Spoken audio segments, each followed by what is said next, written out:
report by Oxfam has revealed a stark rise in inequality across Africa, showing that just four of the continent's richest billionaires now hold a combined 57.4 billion US dollars. That's more than the total wealth of 750 million people. And yes, including me, or at least half of Africa's population. According to this report titled Africa's Inequality Crisis and the Rise of the Super Rich, this trend is being driven by economic and political systems that disproportionately benefit the wealthy while undermining investment in essential public services such as healthcare, education, and even social protection. Let's speak to Kwesi Obeng, who is the Accountable Governance Lead for Oxfam in Africa. Kwesi, thank you so much for the time. Appreciate it. Good morning to you on this Sunday morning then as well. These numbers are stark. They tell a story, but won't you just outline the story a little bit more for us then and just give us these numbers? Well, so as you rightly indicated, we've been tracking these numbers for some time now, and this is the fourth iteration of our inequality report.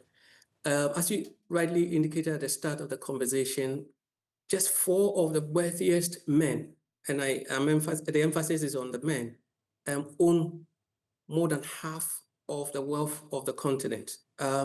Now, that doesn't probably give a good sense of the picture, but we've also seen that over the last 5 years, particularly from the COVID era, we've seen the wealth of the tiniest percentage of the wealthiest on the continent, that is 0.02% of the population in terms of the wealthiest on the continent, have seen their expansion in the growth of their wealth by close to 56%, as opposed to the 50% of the population that own less than 1% of the wealth made on the continent. So the numbers are stark, but it's particularly more stark when you consider the fact that the close to 800 or a million of the continent's population, nearly half of the continent's population, actually are facing issues like food insecurity right across the continent. There's no country that is an exception on the continent. And mind you, Africa is second only to Latin America in terms of regions of the world that are so unequal. And Africa is the only region where taxes on the wealthiest 1% does not contribute to redistribution of wealth. Wow. Wow. Absolutely stark when it comes to that realization. Kwesi, one thing somebody else might say perhaps is that 25 years ago, we were crying out to have a billionaire in Africa because of all the wealth, all the resources, all the ability that Africa had. We didn't have any billionaires in Africa in the year 2000. 25 years later, we at least have 23 whose combined wealth has gone up 56% in 5 years, as you made note of, 112.6 billion US dollars. In some ways, some might say we've grown as a continent. It's just we haven't grown equally. Would that be fair to say? You're spot on. I mean, you've basically summarized the report. We've grown a lot of wealth, but the growth has not been equal. So let me just also put this thing in perspective. We're not against, billionaires or wealthy people. In fact, we want Africa to grow many more wealthy people because it's good for us. But what we are talking about really, or what we want our governments and our countries to address really is that the gap between the haves and the have-nots is expanding exponentially. And it's not good for even economic growth. In fact, empirical evidence, publications, including by the IMF, indicate that when inequality in societies exceed a certain limit, it actually impacts negatively on economic growth. It also impacts negatively on poverty reduction. It creates insecure environment for even those investments and for everyone. So it's not just simply the poor. It creates, it also undermines democratic values. And you probably will begin to see, you must have seen this around the world, where increasingly as you have a tiny rich people capture public policy making spaces, they're beginning to transform policies to inure to their favor as opposed to addressing the needs of the broader society. But let me also add quickly that, as I said, we are not against, wealthy people. We really need many more. But we've also seen that, and more critically, that our governments are not taxing the wealthy as much as they are taxing, the poorer 50% of our population. Just to give you some statistics. In fact, since 2022, just after the COVID, the harshest phase of the COVID, we saw advice from, a number of countries. In fact, 44 out of 47 countries, that's about 94 countries that have IMF and World Bank loans, basically have clawed back and reduced public spending significantly. And so in the case of, in our study across the region, we noticed that since 2022, up to 79% of our governments have reduced progressivity of their tax system. What it simply means is that the poorest are having to pay, the poorest basically fund, to put it more simply, the poorest amongst our population fund public services. That is not acceptable, given that you have a concentration of wealth in the hands of a tiny few. And the thing is that the growing levels of inequality is actually a public policy choice. And that's one of the points we're trying to point out, that it's not an ordained, God-ordained state of affairs, that our governments have made a decision, deliberate choice, not to address inequality, because it's a deliberate choice to undertax the richest amongst the continent's 1.4 billion people.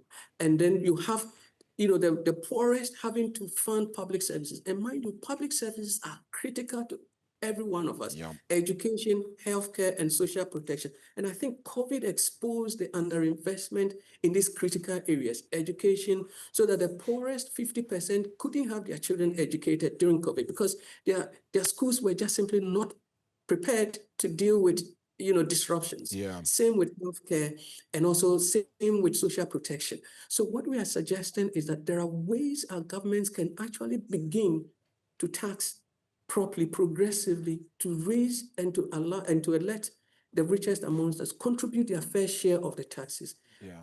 To help redistribute, not necessarily handouts to people, but to close the gap in terms of the rich and the poor, and more importantly, invest in public services, which all of us use. Kwesi. I mean, yes. Yeah, I just wanted to ask you then as well, though, and this is a comment made then by the director of Oxfam in Africa, Fatih Nzi Hassan, who says, Africa's wealth is not missing. It's being siphoned off by what is a rigged system that allows a small elite then to amass vast fortunes while denying hundreds of millions even the most basic services.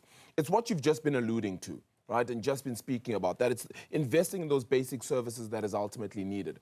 But then you have, on the other hand, the leaders of one of the biggest banks on the continent saying that actually countries like South Africa are just far too regulated. So how do we find a mixture between the two in order to be able to create the kind of environment that we'd like to see in Africa, where growth and development as well as wealth is evenly distributed? How do we de-rig the system? So a couple of things, but just to before I come back to responding and providing some concrete solutions, it's not surprising that you have some of the wealthiest on the continent saying that a country like South Africa is overregulated.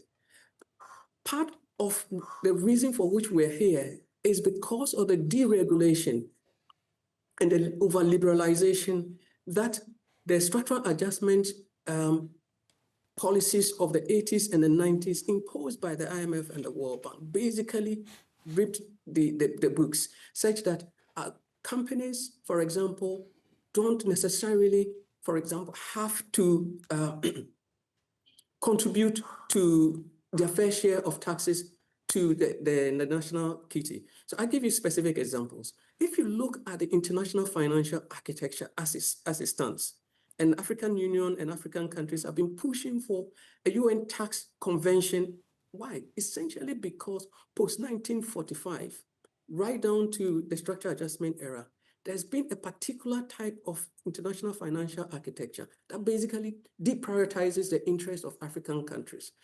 And it comes from the colonial institutions and the neo-colonial structures that have been put in place. And so some of the institutions that think that a country like South Africa is overregulated basically are beneficiaries of the skewed international financial architecture, which basically squeezes the poorest amongst us and privileges the tiny few, the tiny elite in business and also in public office.